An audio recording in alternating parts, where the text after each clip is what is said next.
Só em 2024 foram 2,8 milhões de tentativas de fraude, que somariam um prejuízo para as empresas de aproximadamente 3 bilhões de reais.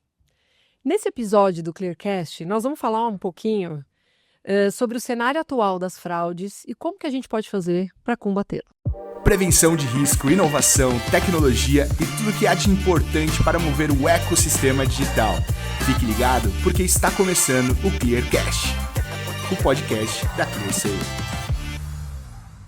Eu sou a Carol Nacli, eu sou gerente de parcerias e alianças na ClearSale e hoje eu estou aqui com duas convidadas super especiais para conversar um pouquinho com a gente. A Daiane Caprarola, que é gerente de riscos e prevenção a fraudes do Grupo Magalu, e a Cris Cajado, que é a nossa gerente na ClearSale de Customer Success. Meninas, muito obrigada pela presença. Dai, fala um pouquinho sobre você aqui, se apresenta aqui pra gente, por favor. Bom, pessoal, bom dia. Carol e time ClearSale, obrigada pelo convite. Depois de tantos anos de parceria aí, né, mais de 10 anos, super feliz de estar aqui. Bom, eu já tenho aí uns 20 anos de experiência, né, quando fala de fraude. Então, já trabalhei com crédito, trabalho com risco aí há uns 15 anos, então já passei por C&A, por Netshoes, e aí vim para o Grupo Magalu, então hoje olhando para todas as empresas do grupo, né? Então, tudo que é relacionado ao transacional. Legal. E você, Cris? Boa, obrigada pelo convite, prazer te ver, Carol, prazer, Dai. Eu sou a Cris Cajado, eu estou como gerente de CS na Clear. Estou na Clear há 2 anos, mas também tenho experiência em outras empresas do segmento. Enfim, prazer estar aqui com vocês hoje. Vamos falar bastante, né, sobre... Tem muita troca para fazer. Eu achei muito legal esses números, né, que você trouxe. Quanta oportunidade isso traz, né, Carol? É verdade. Bom, como não poderia deixar de ser, o nosso pano de fundo aqui vai ser o mapa da fraude, né? Então, o mapa da fraude já virou tradição na ClearSale, né? Todo ano a gente traz aqui informações para o mercado sobre o que aconteceu no mundo de tentativas de fraude no ano anterior. Então, em 2025, agora nós estamos lançando o mapa da fraude. Vamos falar sobre o que aconteceu no ano passado, né? Em 2024. E aí, o Brasil, para variar, né? É um mercado bilionário de fraude, tá? A fraude, hoje, ela impacta as empresas de todos os tamanhos e segmentos. Não importa se é uma mega empresa como o Grupo Magalu ou com um pequeno e-commerce, ele pode estar sujeito a ser impactado pela fraude, tá? E os fraudadores, eles estão cada vez mais profissionais, mais profissionalizados. Hoje virou uma profissão. Um ponto que a gente identificou muito importante dentro desse mapa da fraude, o que surpreendeu, o ticket médio da fraude está aumentando. Então, antes o fraudador ele usava ali, ele acabava fazendo tentativas com valores mais baixos. Hoje o ticket médio da fraude, né, da tentativa de fraude, ele está em mais de R$1.000. Então, R$1.100 foi o que a gente apurou nesse último mapa da fraude. E aí vocês podem, o que seria legal que vocês compartilhassem com o público que vai ouvir aqui o Clearcast, o que vocês têm visto hoje como as principais formas de fraude, principais modalidades de fraude. Dai, você que está ali no dia a dia, né, no combate mesmo, tem alguma coisa que aconteceu ano passado e que tem surpreendido vocês? Como é que está hoje o modus operandi da fraude, né? Conta um pouquinho pra gente. Acho que olhando hoje, né, para todos os segmentos que a gente tem dentro do Grupo Magalu, independente, né, se é varejo, se é delivery, a fraude realmente, assim, ela tá absurda. E eu vejo hoje, eu acho que isso já estava muito forte, isso vem alastrando para 25, é a engenharia social. Né? Eu acho que essa vai ser a maior dor, isso eu já percebi em vários lugares, isso está sendo falado, né, como ponto principal, e a gente vê isso no dia a dia, né? Então, acho que a gente tem aqui um desafio muito grande, né? Principalmente quando a gente fala de comunicação, orientação para o cliente, entender que ele não pode sair clicando em qualquer link que aparece no celular dele, no e-mail dele, promoção bombástica, né? Um celular, um iPhone por R$500. Exato. Então, acho que tem um processo aqui de educação, isso independente do negócio, né? E tamanho, né? Então, a gente vê, óbvio, né? Quando a gente fala que vem aumentando o ticket médio, tá em R$1.000. A gente vê o quanto é fácil hoje, por exemplo, uma fraude com um celular. É fácil repassar, né?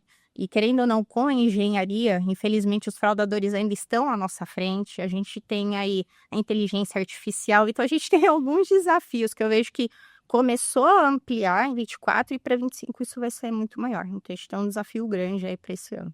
Legal. Cris? Boa. Falando sobre método, né? A Day falava um pouco sobre a questão da escolarização digital, digamos assim, né? E como isso impacta especialmente a população brasileira, né? Eu vejo que existe uma associação. Na verdade, a engenharia social, para mim, ela é uma metodologia para utilizar para outros canais, por exemplo, o phishing, a falsidade ideológica, né? Mas tudo, para mim, nasce ali da engenharia social. E a gente vive um momento social onde as mídias sociais, por exemplo, né, existe uma avalanche de propagandas, de mensagens, e a população tem uma certa dificuldade, né, para discernir o que é real do que não é, tá certo? Então, quando a gente coloca tudo isso dentro de um liquidificador, né, um cenário de pouca escolarização digital, né, aliado a um cenário de avalanche de assédio, né, de propagandas e tudo mais, então eu acho que a gente tem um cenário perfeito para esse tipo de realidade, né, que a gente convive, né? Bom, quem nunca, né? Eu mesmo, semana passada, recebi um assim, sua encomenda está presa nos correios. Aí eu pensei e falei, deixa eu ver se a minha filha pediu alguma coisa na Shopee. Não, com certeza era. Era um phishing. Era um phishing que vem assim, de repente você vê a mensagem e você cai num... a gente que trabalha todo dia em prevenção à fraude também tá sujeito, de repente, numa correria, você clicar num link desse, né? Não, sem dúvida, né? E quanto a gente percebe o quanto que isso está conectado à realidade de vazamento de dados, né? Poxa, como é que ele conseguiu seu número? Como é que ele sabia que você, né, tinha uma relação com essa empresa? Enfim, então... É fato. É surreal. É surreal, mas é uma verdade, né? E aí, a Day trouxe aqui a questão dos celulares, né? Quando, assim, sempre foi uma tradição os produtos mais visados, né, serem o celular, que é fácil de repassar, os eletroeletrônicos e aqueles produtos que têm maior valor agregado. Porém, a gente tem visto, até não só nesse último mapa da fraude agora, de 2020, que a gente vai lançar em 2025, mas os anteriores a gente já tem visto um comportamento de diversificação de produtos que são atacados. Então, em 2024, os segmentos mais afetados, obviamente, celulares, eletrodomésticos, mas a gente já começou a ver serviço, beleza, calçados, e inclusive teve um modelo de tênis sozinho. A Day conhece bem, porque ela trabalha na Netshoes, faz parte do grupo. Um modelo de tênis sozinho que foi responsável, já entrou no ranking. Ele só o modelo do tênis, para vocês terem Aquele é SKU, olha. Exatamente. No caso desses grandes marketplaces, como o Magalu, por exemplo, né, que vende uma variedade enorme de produtos, ou seja, você tem que ficar ali de olho no celular, no eletroeletrônico, mas também vende de tudo, né? Como que vocês fazem para lidar com isso? Como que vocês olham essas segmentações de produtos e a fragilidade deles em relação à tentativa de fraude? Um ponto importante que a gente sempre conversa é que a gente sempre tem que entender que cada negócio tem a sua particularidade. Então, eu não posso definir regras, formas de monitoria para o Magalu da mesma forma que para a Netshoes. Então, a gente tem que entender a particularidade, entender qual produto que tem maior risco, entender a região, entender qual é o tipo de fraude. Então, por exemplo, recebemos chargeback, né, a gente tem internamente, o time vai analisar um a um para entender qual é o comportamento daquela fraude, para a gente entender o que está acontecendo. E aí sim a gente definir regras de acordo com o produto, com região, e aí em parceria com a ClearSale a gente definir ali a melhor estratégia. Sim. Né? Mas acho que esse é o ponto mais importante, descer no detalhe, entender o que está acontecendo, ligar para o cliente, né?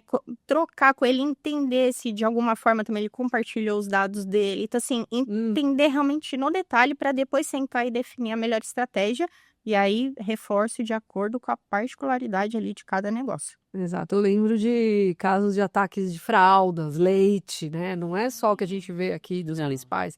Tem produtos que você nunca imagina que seriam atacados como fralda descartável. Vou dar um exemplo, né? Por exemplo, na Black Friday, a gente tem que tomar muito cuidado com o uísque. O uísque também é um item extremamente visado e olha o valor dele, né? Então, assim, a gente também tem que estar muito atento também à sazonalidade, entender o que pode estar acontecendo naquele período. Então, o uísque pra gente também é um produto visível. Sim. E você, Cris, falando sobre essa diversificação de produtos?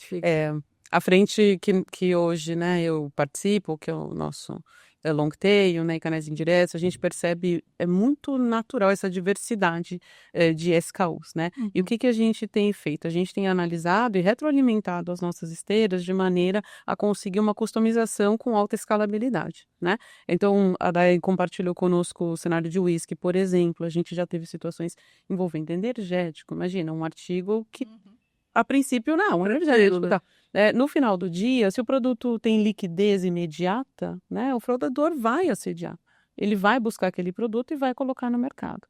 Né? Então, eu acho que estar atento, eu vou fazer coro com a Dai aqui agora, estar atento ao insumo que a gente recebe e utilizar isso para retroalimentar a cadeia, eu acho que é o principal passo. Porque a fraude é uma realidade, ela vai acontecer. E eles são muito rápidos, eles migram de produto, eles migram a região, eles têm um poder de reação muito rápido, né? Mas a gente tem que dar um passo à frente sempre, né? E entender como que a gente evita e ajuda os nossos clientes, inclusive. E como a Dai falou, às vezes você estudar o que aconteceu, voltar para trás, entender de onde vem aquela fraude, é só assim que a gente consegue dar um passo à frente. A história não tem que voltar para o passado para ir para o futuro, né? Porque esse é o formato. Com segurança e tranquilidade, né? E perenidade, que eu acho que é o principal. Bom, vamos falar um pouquinho de meios de pagamento ligados à fraude, né? O cartão de crédito ainda é assim, a gente sabe o quanto que os outros meios de pagamento, principalmente o Pix, obtiveram aí um ganho muito grande, né, de escala e usabilidade do público, até porque as grandes lojas, elas fazem muitas promoções, elas incentivam a utilização do Pix, porém o cartão de crédito ainda é um meio de pagamento muito importante e é o mais atacado, né? O cartão de crédito ainda é o preferido dos fraudadores, é o meio mais vulnerável de alguma forma. E segundo o mapa da fraude, a gente viu que continua sendo, né? Então, nada mudou nesse sentido, apesar de tudo isso. E me diz uma coisa, Dai, como é que vocês enxergam essa questão do meio de pagamento em relação às tentativas de fraude? Vocês acompanham essa diferença? O cartão de crédito, por que será que o cartão de crédito é tão visado ainda pelos fraudadores? Pode botar o dedo na ferida. Gostei. Aqui se a gente for pegar, né, acho que desde 2020, né, que a gente teve a pandemia, então a gente teve um momento ali de digitalizar muito rápido, né, tudo teve que ser muito rápido, estruturar, teve essa parte, acho que da comunicação e de ensinar o cliente, dele saber administrar e cuidar dos dados dele também, saber onde ele coloca, como ele compartilha. Então, acho que tem uma questão de educação que acho que desde 2020 a gente não conseguiu suprir isso ainda, da gente informar, né? E realmente, né, até complementando já o que ela tinha falado, né? Isso é uma missão de todas as empresas, né? A gente conseguir passar essa informação. Então, querendo ou não, é muito fácil hoje, né? Engenharia social, você manda o link, o cliente ele vê uma promoção, ele clica, coloca os dados dele. Então, tem um risco ainda muito grande. Quando a gente fala também do Pix, o Pix ele é um movimento muito rápido, né? É muito rápido. O processamento dele é muito rápido, Sim. Né? E aí acaba dificultando um pouco para você rastrear, mas você consegue rastrear para onde foi esse dinheiro, da onde que saiu. Então, querendo ou não, ainda tem muita parceria com bancos e dá para ter um caminho ali mais claro. O cartão de crédito não, né? Você clica em qualquer link, você faz qualquer compra, você vê uma promoção. Então, os dados, eles acabam gerando ali, vai repassando muito rápido, né? E aí a gente tem a Dark Web, que, né, colabora para isso. Então, eu vejo muito nessa questão ainda de educação, de saber aonde colocar os dados, entender que é um site seguro, que realmente tem que colocar. Então, acho que ainda é um caminho fácil, de certa forma. Sim. Eu sou da época que as pessoas tinham medo de colocar o cartão, né? Hoje em dia, antes tivessem um pouco mais de medo, né? A gente incentiva todas as empresas, o que elas querem é a melhor experiência do cliente. Então, elas facilitam muito o momento da compra, para que aquele cliente não vá embora, né? Que ele efetive ali a compra no carrinho. E talvez esse equilíbrio entre o quanto que você vai pedir de informação e as validações que você vai fazer e o tempo que você tem para isso, ele seja um desafio, principalmente quando a gente fala de educação, né? Porque, no fim das contas, a gente pôs os carros na frente dos bois, né? A efetivação do e-commerce ela aconteceu de uma forma muito rápida na pandemia e a gente tem que ficar correndo atrás. E aí, Cris, o que você traz pra gente aí de informação sobre o cartão de crédito? Como é que você Cartão tem de visto? crédito. Eu tenho percebido, especialmente na última década, né, um movimento de democratização, né, do acesso ao crédito, aos cartões de crédito, enfim. Isso se exponenciou demais na última década. Então, mais pessoas estão tendo acesso a cartão de crédito. O que não quer dizer que elas estejam prontas, né, e escolarizadas para utilizar. Então, é o que você falou. Eu acho que esse é um ponto. O cuidado com o dado cartão de crédito é um outro ponto, né? Porque nem toda instituição oferece, por exemplo, o número de cartão temporário, nem todo cliente tem a consciência de que quando ele coloca os dados dentro daquele site, daquele link, daquela página, onde isso vai parar não se sabe, né? E cada vez mais links maliciosos estão disponíveis, tá certo? Então, quando a gente, de novo, né, olha para todo esse cenário, a gente tem um movimento muito favorável ao fraudador, um ambiente favorável ao fraudador. Por outro lado, quando você olha para outras formas de pagamento, por exemplo, Vale, também existe o perfil do abusador, né, de vales e tudo mais. Um outro dia eu estava conversando com um cliente do segmento de farmácia e ele estava apontando uma situação onde eles estavam com uma promoção numa determinada indústria. E aí os fraudadores encontraram uma vulnerabilidade ali e foi um ataque massivo. Eles iam lá, faziam uma compra, cancelavam a compra, mas estavam de posse da nota. Com o número da nota, ele ia na fábrica, na indústria, e aí ele tinha um cashback, né? Enfim, então, percebe? Então era abuso, né? No fim, ele Um não perfil utilizou o abusador. produto, mas ele Exato. ganhou alguma vantagem com isso. Exatamente. Então, assim, o que eu estou querendo dizer é que para todo meio de pagamento sempre vai haver uma vulnerabilidade ou algum movimento que apoie e faça com que essa prática se pavimente. Acho que o grande X da questão é a gente entender e responder rápido, né? Porque provavelmente as empresas não vão conseguir pensar em tudo antecipadamente. Então, a resposta rápida. Vamos responder rápido a isso e vamos estancar muito rápido, porque aí você desestimula, né, o processo. É isso que eu percebo. Assim. Legal. Bom, falando algo muito interessante que a gente trouxe agora nesse último mapa da fraude, a parte que as tentativas de fraude, elas se intensificam na madrugada. Essa informação realmente me surpreendeu aqui. Especialmente entre meia-noite e 4 da manhã. Então, a hora que nós estamos dormindo, eles estão trabalhando, né? E o dia mais, vamos dizer assim, o dia com maiores tentativas é a terça-feira, o dia da semana. Então, terça-feira e de madrugada, né? Como que você tem visto isso lá, Dai? Vocês têm esse mapeamento de horários mais propensos? Faz sentido isso que o mapa da fraude trouxe? Quer dizer, pode ser que isso, a gente está falando do Brasil inteiro, né? Claro. Mas quando a gente olha pro ecossistema do universo do Magalu, faz sentido essa questão de horários e dias da semana? Como é que vocês olham para isso? Olha, de dia de semana que eu tenho de cabeça aqui, faz muito sentido ser de semana a concentração de ataques, de fraudes. Isso faz total sentido. De final de semana a gente percebe essa queda, principalmente de domingo. O fraudador tem que descansar também, né? Claro. Eles têm um contrato, eles também têm que cumprir. Então a gente percebe essa queda principalmente aí no domingo, mas de semana tem muita relação. Mas aqui, tentando lembrar agora assim rapidamente, a gente percebe muito durante o dia, principalmente o período da tarde, alguns ataques. Sim. Eu não tenho de memória agora muito forte grandes ataques na madrugada. Se tem, são coisas mais específicas, mas a fraude em si, ela tá mais concentrada ali durante o dia, período da tarde. E vocês têm algum mecanismo ali de bloqueio específico naqueles horários? Vocês estão se preparando para isso? Vocês se preparam, né, na verdade? Eu acho que a gente sempre está se adaptando, né? Sim. Entendendo qual é o movimento da fraude para a gente criar monitorias. E lembrando que a gente tem que ter N monitorias, que quando a gente fala do transacional, a gente tem também login, né? Entender o que está acontecendo do começo do processo até o final, entender todo esse comportamento.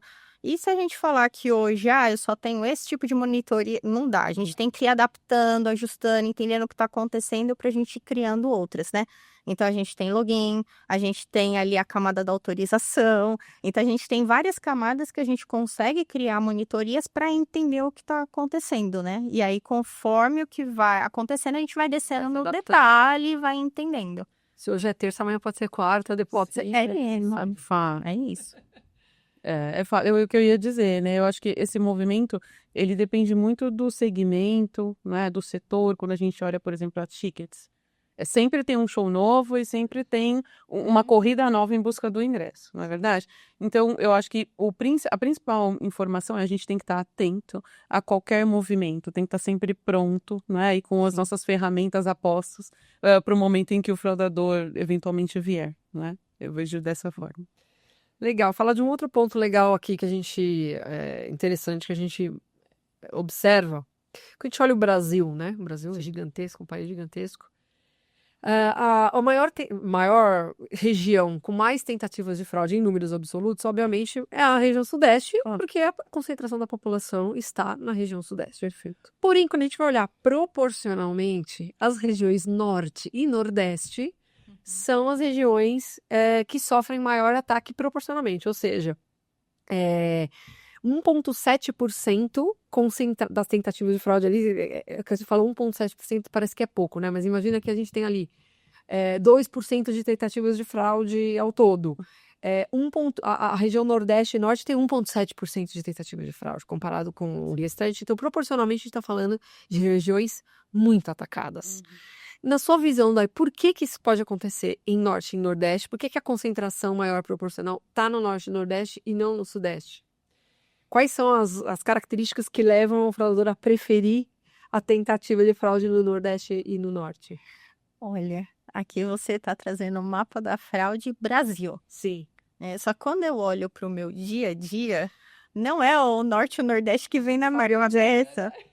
Então, assim, hoje, o que eu consigo trazer aqui é Rio de Janeiro, né? Quando a gente olha realmente a concentração para a gente estar no Sudeste e concentrado muito no Rio de Janeiro, né? A gente sabe que tem uma representatividade muito grande da criminalidade no Rio de Janeiro e isso para a gente, assim, está sendo o nosso calcanhar de Aquiles, né? E até conversando também com outros negócios, outros varejos e até também, independente ali de negócio em si, eles também estão sentindo muita dor olhando para esse local específico. Então, acho que hoje é o nosso maior desafio, está muito concentrado. Então, assim, quando eu falo de fraude, já vem o Rio de Janeiro natural. Assim. Rio de Janeiro que foi, né? Exatamente. Isso desde o ano passado que a gente teve uma crescente, né? Então, você fecha uma porta, eles abrem outra. Então, tem concentração de um item, eles vão lá e mudam. Então, às vezes, está no celular, vai para a air fryer, do nada muda, é uma coisa bem aleatória.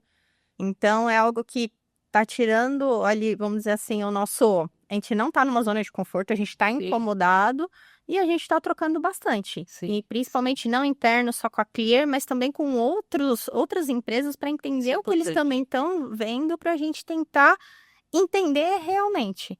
Então, dando um outro exemplo aqui, quando a gente olha para o Rio, a gente sabe que alguns locais de entrega, eles não vão lá entregar na porta do cliente. Sim. Tem locais de recebimento, dependendo do bairro que... Então, fosse um subcentro logístico. Exatamente. Entrega aqui, depois a pessoa retira ou sei lá o que acontece. Então, a gente sabe que não é todo local que dá para entrar. Então, tem muitas limitações. O geográfico envolvido também. Tem. Então, assim, tem bastante coisa para a gente entender, né? Então, e aí eu volto naquele ponto. A gente entender do começo ao fim, né? Desde o momento que o cara fez login até o momento da entrega do item para entender o que está acontecendo. Então, hoje, Carol, eu juro por Deus que a única coisa que me vem na cabeça hoje é Rio de Janeiro. Não, e tem, assim, é o que você falou. não é só a hora de passar o cartão, né? A hora de colocar. Uhum. Você tem todo vou falar a palavra aqui, o ecossistema da fraude no Rio de Janeiro com fragilidades, né? Quando você fala da entrega, né? Da logística, não é só o momento da captação das informações e de liberação da compra, mas você tem todo o resto envolvido, provavelmente em alguma questão de criminalidade. Dai, você trouxe uma informação que parece que você já adivinhou. Assim como no Norte e Nordeste, que a gente está falando aqui de regiões, mas o Rio de Janeiro realmente é uma das regiões mais afetadas. Só ele sozinho tem o mesmo indicador de Norte e Nordeste. Em 2024, a Clearseal barrou 500 milhões de tentativas de fraude só no Rio de Janeiro. É absurdo, É né? absurdo, é absurdo. Números bastante preocupantes, né? Números Demais. bastante preocupantes.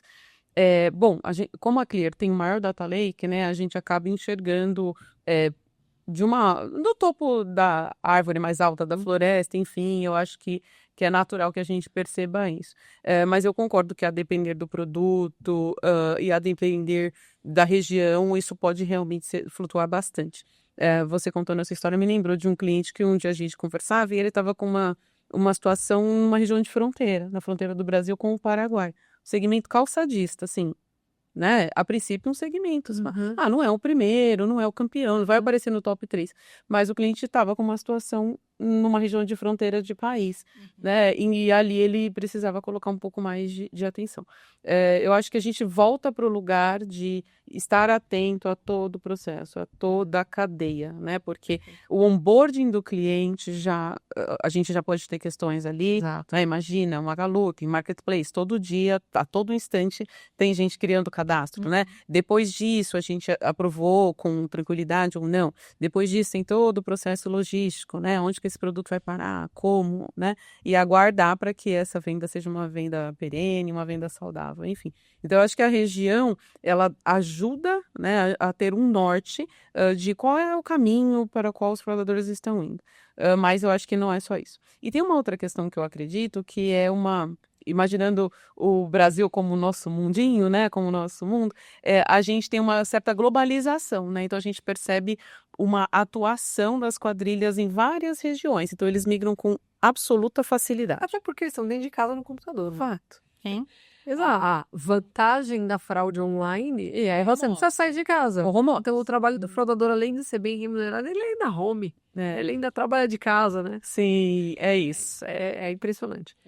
E aí, trazendo um pouco aqui já está caminhando para o final do nosso papo, trazendo um pouco dos métodos de fraude, como a Dai falou, ela já trouxe para a gente aqui no começo, os que a gente mais observou ali no mapa da fraude foram exatamente invasão de conta e phishing, que é o que a gente pode chamar aqui de engenharia social, que é quando um fraudador, ele de alguma forma consegue um contato com uma pessoa para que ela exponha seus dados de uma forma amigável e aí ele consegue colocar ali a fraude, aplicar a fraude com tranquilidade. Como é que vocês têm observado isso, assim, além dessa questão da engenharia social? Tem algum método específico dentro da engenharia social que vocês têm visto mais por lá? Tá, a engenharia social acho que ainda tá, né, bem forte ali. E acho que de forma geral, acho que eu vou falar numa questão, acho que de educação, que aí eu entro no outro ponto. Acho que além da gente orientar o cliente, dele não sair clicando em qualquer link, duvidar das promoções, né, checar o link, ver se realmente ele é empresa, ele ter cuidado com os dados dele. Então, ter um tema para mim, assim, que eu vejo às vezes pesquisa e a gente conversa bastante, que é, por exemplo, senha. O cliente utiliza a mesma senha em vários lugares, né? E aí a gente vê senha fraca, a gente sabe que a senha mais utilizada é 1, 2, 3, 4, 5, 6. É brincadeira, né? Então, assim, é extremamente crítico, né? E aí você vê, a gente tem um site público que agora eu não tenho de cabeça, que você consegue lá consultar, né, quantas vezes aquele e-mail daquele cliente pode ter vazamento. Aí você pega aquele e-mail, o cara usa a senha para tudo, 1, 2, 3, 4, 5, 6. Tá Então, fácil. querendo ou não, exatamente, tá fácil. Né? Então, tem um processo, volta ao processo de educação e orientação, né? Dele tomar cuidado. Eu falo que daqui a gente não leva nada. mas o nosso nome é o nosso bem precioso, Exato. sabe? Então a gente tem que tomar cuidado com ele, com onde que a gente, que site que a gente está entrando, o que que a gente está fazendo, né? Tomar cuidado com os nossos dados de cartão.